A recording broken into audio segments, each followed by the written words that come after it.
வணக்கம். நீயா நானா கோபிநாத் கூட இசையமைப்பாளர்களான GV Prakash, சாம்சியஸ், Shawn Roldan இந்த 3 இசையமைப்பாளர்களும் கலந்துரையாடல் நிகழ்த்தின ஒரு நிகழ்வை நான் பார்த்தேன். இதை பார்க்குறப்ப நமக்கு பல விஷயங்களை உள்வாங்க முடிஞ்சுச்சு. அதுலேயும் குறிப்பாக இசையமைப்பாளர்கள் எந்த அளவுக்கு நெருக்கடிக்கு தள்ளப்பட்டிருக்காங்க அப்படிங்கிற ஒன்றை நம்ம உள்வாங்க முடிஞ்சிச்சு. இது ஏன், இது குறித்து தான் நம்ம இதுக்குள்ள பார்க்க போகிறோம்.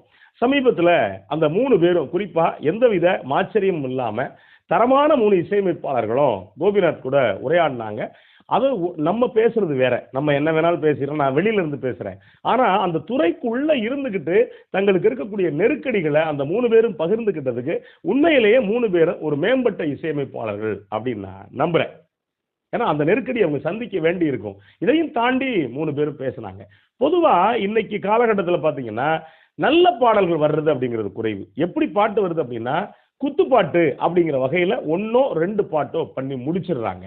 அதுலயும் இப்போ என்ன போதா குறைக்கு நீங்க எங்கேயாவது ஆடியோவில் பாட்டு கேட்டீங்க அப்படின்னா டிஜே அப்படிங்கிற பேர்ல டக்கட்ட டக்கட்ட டக்கட்ட டக்கட்ட குத்துறாங்க காதுல. எந்தெல்லாம் பாட்டெல்லாம் குத்துறான் அப்படின்னா நீங்க மெலடி பாட்டை கொண்டு போயிட்டு அதுல ஸ்பீடு பண்ணி பண்றப்ப நமக்கு காதுல அப்படியே ஈயத்தை காட்சி ஊத்துற மாதிரியான உணர்வு ஏற்படுது.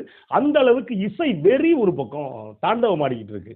அதே நேரத்தில் ஒரு நேரம் எப்படிப்பட்ட பாடல்கள் வந்துச்சு அப்படின்னா காதலுக்கு ஒரு பாட்டு, காதல் சோகத்துக்கு ஒரு பாட்டு, காதலுக்குள்ளே மெலடி ஒன்று, காதலே குத்துப்பாட்டு ஒன்று, அம்மாவுக்கான ஒரு பாட்டு, அதே மாதிரி அப்பாவுக்கான ஒரு பாட்டு, அதே மாதிரி மொத்தமா இருந்து ஒரு டான்ஸ் ஆடுற ஒரு பாட்டு, கோயில் திருவிழாவுக்கு ஒரு பாட்டு, தலைப்புல ஒரு பாட்டு, இதையும் தாண்டி ஏதாவது முக்கியமான விஷயம்னா அது குறித்து பாடக்கூடிய பாட்டு, பொண்ணு பார்க்க போகல பாட்டு, வந்தா பாட்டு, இருந்தா பாட்டு, அவ்வளவு பாட்டு சினிமாக்குள்ள இருந்துச்சு. நீங்க நம்ம சமூகத்துக்கும் ஹாலிவுட் படத்துக்கும் நிறைய வேறுபாடுகள் இருக்கு. அங்க பெரும்பாலும் பாட்டு இருக்காது. இங்க பாத்தீங்கன்னா இவ்வளவு பாட்டு இருந்துச்சு. காரணம் என்ன அப்படின்னா இதுக்கு முன்னாடி நம்ம தமிழ் சமூகம் பாட்டு வாழ்க்கை முழுக்க பாட்டு இருக்கும். நீங்க உழைப்புல பாட்டு, குழந்தை பிறந்தா பாட்டு, நடக்கையில பாட்டு, காது குத்தும் போது பாட்டு, பொண்ணு பெரிய பொண்ணானா பாட்டு, திருமணமானா பாட்டு, திருமணத்துக்கு பிறகு மறுபடியும் பிள்ளைங்களுக்கு விசேஷம் வைக்கிறப்ப பாட்டு, அதே மாதிரி வண்டி பாட்டு, நடவு பாட்டு, கோயில் திருவிழாக்கள்ல பாட்டு, கரகமாடுறப்ப பாட்டு, ஒயிலாட்ட பாட்டு, மயிலாட்ட பாட்டு, அவ்வளவு பாட்டும் பாடி கடைசியில இறக்குறப்ப 2 வகையான பாட்டு, ஒன்னு ஒப்பாரி, இன்னொன்னு மாரடி பாட்டு. இவ்வளவு பாடல்கள் தமிழ் சமூகத்தில் பொங்கி கிடந்த ஒரு சமூகத்தில் சினிமாவில் அதே மாதிரி இருந்துச்சு. இன்னைக்கு சினிமாவில் பாட்டு வர்றது ஒரே ஒரு பாட்டு இல்லை 2 பாட்டு குத்து பாட்டா வருது. அது எப்படி வருது அப்படின்னா ஒரு படத்துல வடிவேல் சொல்லுவார் தெரியுமா, வாமா மின்னல் அப்படின்னு வரல, அது மாதிரி சடக்குன்னு ஒரு பாட்டு வந்துட்டு போகுது. ஏன்னா 2 நிமிஷம் தான், ஒரு பல்லவி ஒரு சரணத்தோட பாட்டு வந்துட்டு போகுது. அந்த பாட்டை கேட்க முடியுதா அப்படின்னா அதுவும் கேட்க முடியாத சூழல்ல இருக்கும். இதையும் தாண்டி 1 2 இசையமைப்பாளர்கள், குறிப்பா ஜிவி பிரகாஷ் மெலடி கொடுக்கக்கூடியவர், ஷான் ரோல்டன், சாம்சியஸ், இப்படி இசையமைப்பாளர்கள் நமக்கு ஒரு பக்கம் நம்ம மனசுல பால் வாக்குறது மாதிரி இருக்காங்கன்னு வச்சுங்களேன். இந்த உரையாடல் ரொம்ப முக்கியமானது. கவனிக்க வேண்டியது என்ன அப்படின்னா நான் இதை பல காணொலியில் பேசியிருக்கேன். இப்போ அவங்களே ஒத்துக்கிட்டதுங்கிறது ரொம்ப முக்கியமான விஷயம். ஒரு காலகட்டத்தில் பார்த்தீங்கன்னா அத்தனை பாடகர்கள் இருப்பாங்க. ஒரு நேரம் எஸ்பிபி இருந்தாருன்னா எஸ்பிபி மாதிரியே பாடக்கூடிய இன்னொரு பக்கமான இருப்பாரு. ஒரு பக்கம் ஜேசுதாஸ் இருப்பாரு. ஜேசுதாஸ் இருக்கக்கூடிய காலகட்டத்தில் தான் உன்னிமேன் வந்தாரு, உன்னி கிருஷ்ணன் வந்தாரு, ஜெயச்சந்திரன் வந்தாரு, மலேசியா வாசேவன் வந்தாரு. இப்படி நீங்க கவனிச்சு இதை தாண்டி கவனிச்சு பார்த்தீங்கன்னா இன்னொரு 30 40 பாடகர்கள் இருப்பாங்க. இதை தாண்டி எப்போவாவது ராஜா சார் பாடுவார், எப்போவாவது எஸ் ஏ ராஜ்குமார் பாடுவார், எப்போவாவது இப்படி ஒவ்வொரு தேவா பாடுவார். இப்படி ஒவ்வொருத்தரும் 1 2 பாட்டு பாடுவாங்கன்னு வச்சுக்கோங்களேன். பாடலாசிரியர் எவ்வளவு பேருங்கிறீங்க? 50 பாடலாசிரியர் இருப்பாங்க ஒரு காலகட்டத்தில்.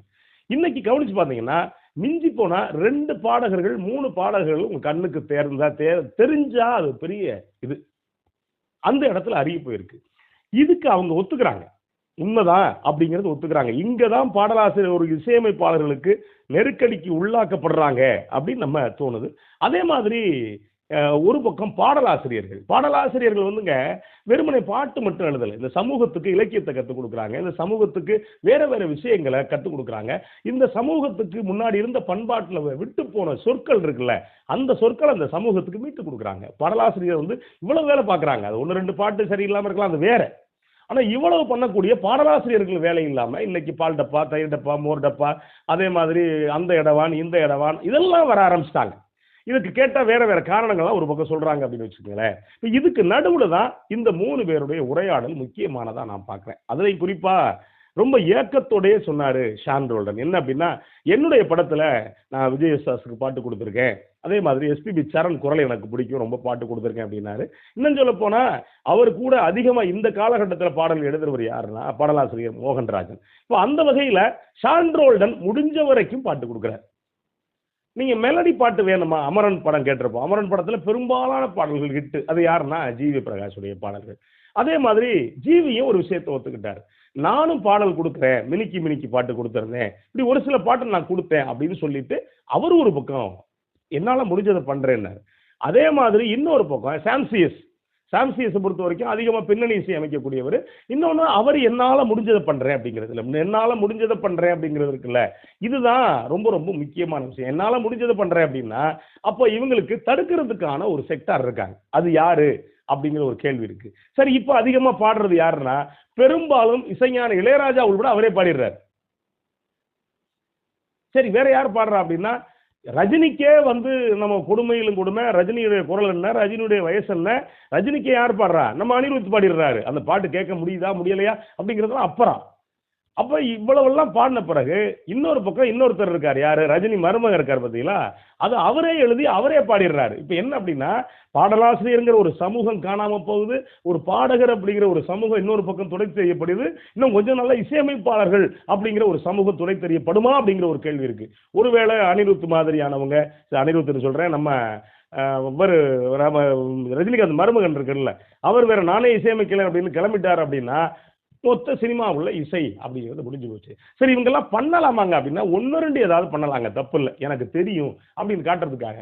நீங்க ஒரு நல்ல இசை முழுக்க முழுக்க அதுக்கே வாழ்றவங்க தான் அந்த தொழிலை முறையா செய்ய முடியும். அது யாரா இருந்தாலும் சொல்றேன், ஒரு இசையமைப்பாளரா, பாடகரா, நடிகரான. இன்னொன்னு யோசிச்சு பாருங்களேன், இன்னைக்கு இருக்கக்கூடிய சூழல்ல இசையமைப்பாளர் போய் நடிக்கிறாங்க, அந்த குடும்பம் அது வேற. அது யார் நடிச்சாலும், ஜிவி பிரகாஷ் நடிச்சாலும் சரி, யார் நடிச்சாலும் சரி.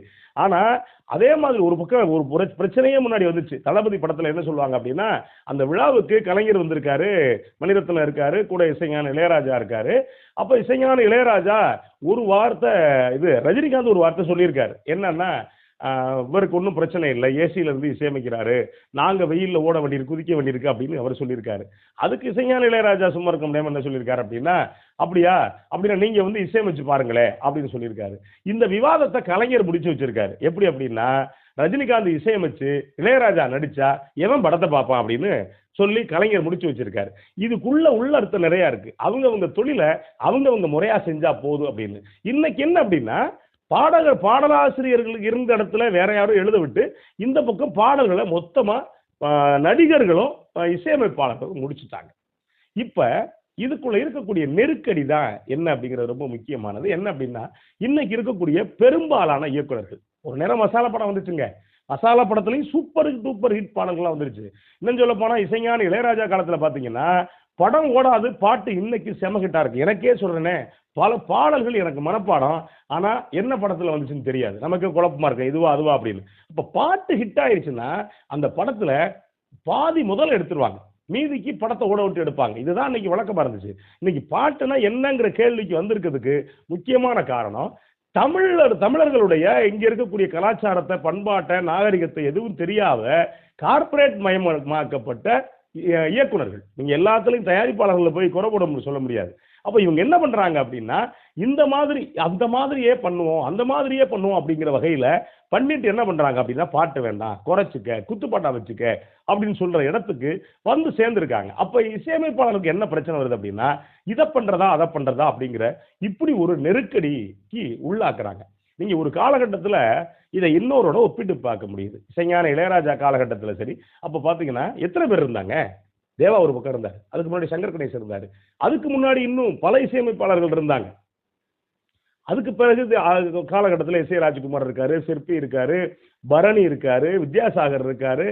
அந்த ஏஆர் ரஹ்மான் வந்த காலகட்டத்தில் பார்த்தீங்கன்னா அவர் கூடவே பயணப்பட்ட பல பேர் வர்றாங்க. பார்த்தீங்கன்னா அவ்வளோ இசையமைப்பாளர் இருந்தாங்க. இவங்களுக்கெல்லாம் நெருக்கடி இருந்துச்சு அப்படின்னா இல்லை. என்ன வகையான நெருக்கடி இருக்கு அப்படின்னா, இவர் மெட்டு பிடிக்கலன்னா எனக்கு இந்த மெட்டு வேண்டாம், வேற மெட்டு கொடுங்க அப்படின்னு கேட்பாங்க. இதுதான் பண்ணுவாங்களே தவிர, இந்த பாட்டு போடாதீங்க, இந்த இவரை பாட வைக்காதீங்க அப்படிங்கிற நெருக்கடி அன்னைக்கு இருந்த இசையமைப்பாளர்களுக்கு கிடையாது. இசைஞானி இளையராஜா அப்படி சொல்லிட்டாங்கன்னு வச்சுங்களேன், இந்த உன் படத்தை நீயே வச்சு பண்ணிக்க, நீ வேண்டிய ஆளை இசையமைக்க போட்டு வேண்டிய ஆளை வச்சு பாட வச்சுக்க, முடிஞ்சா நீயே பாடி நாசக்கரையா போ அப்படின்னு சொல்லிட்டு அனுப்பிச்சு விட்டுருவார். ஆனா இப்ப என்ன அப்படின்னா, இசையமைப்பாளர்களா வேலை செய்யறதே பெரிய நெருக்கடிக்கு உள்ளாயிருக்கு அப்படிங்கிறது தான் யதார்த்தம். ஒரு நல்ல சமூகத்துக்கு அடையாளம் என்ன தெரியுமா உங்களுக்கு? நல்ல கலைகள் வளர்றதா நல்ல சமூகத்துக்கு அடையாளம். ஒரு பாட்டு அப்படின்னா, ஒரு நல்ல பாடல்களா நீங்க என்னமே வெறும் வாழ்க்கை முழுக்க வந்து ஜாலி மட்டுமாங்க இருக்கு.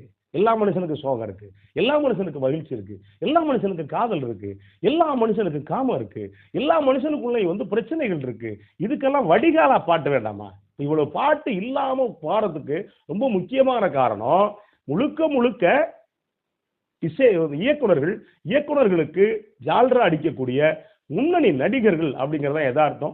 இவங்க எல்லாம் இதை கலைஞ்சிட்டாங்க அப்படின்னா நல்ல பாடல்கள் வரும்.